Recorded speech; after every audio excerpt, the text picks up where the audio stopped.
আসসালামু আলাইকুম দর্শক, আমার হুক অ্যান্ড লুক চ্যানেলে আপনাদের সবাইকে স্বাগতম।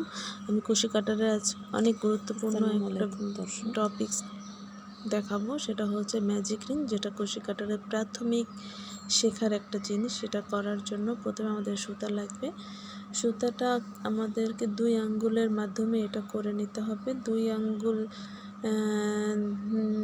আঙ্গুলে সুতাটা পেঁচানোর আগে বৃদ্ধাঙ্গুল দিয়ে আমাদেরকে সুতাটা ভালো করে চেপে ধরে পেছন থেকে ঘুরিয়ে এনে সুতাটাকে আর একটা আঙ্গুল দিয়ে চেপে ধরতে হবে। আমি আবারও দেখিয়ে দিচ্ছি কীভাবে করতে হবে।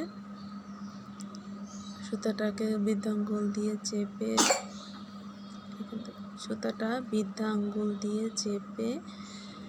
ধরে পেছন থেকে ঘুরিয়ে নিয়ে এসে এরকম করতে হবে।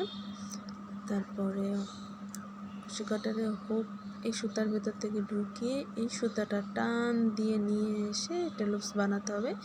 সেখান থেকে এই সুতাটা বের করে নিয়ে আসতে হবে। এটা একটু কঠিন কাজ হবে, তার প্র্যাকটিসের উপরে ঠিক হয়ে যাবে। ছিদ্রটার ভেতর থেকে আমরা হুকটা চেপে ধরে বের করে নিয়ে আসবো। আচ্ছা, তো হয়ে গেল ম্যাজিক রিং। এর মাধ্যমে আমরা ছোট ছোট অনেক ধরনের কুশি কাটারে ফুল কমপ্লিট করতে পারি। এই আমার ভিডিওটা ভালো লাগলে আমার চ্যানেলের সাথেই থাকবেন, সাবস্ক্রাইব করবেন, লাইক এবং শেয়ার করবেন। ধন্যবাদ সবাইকে।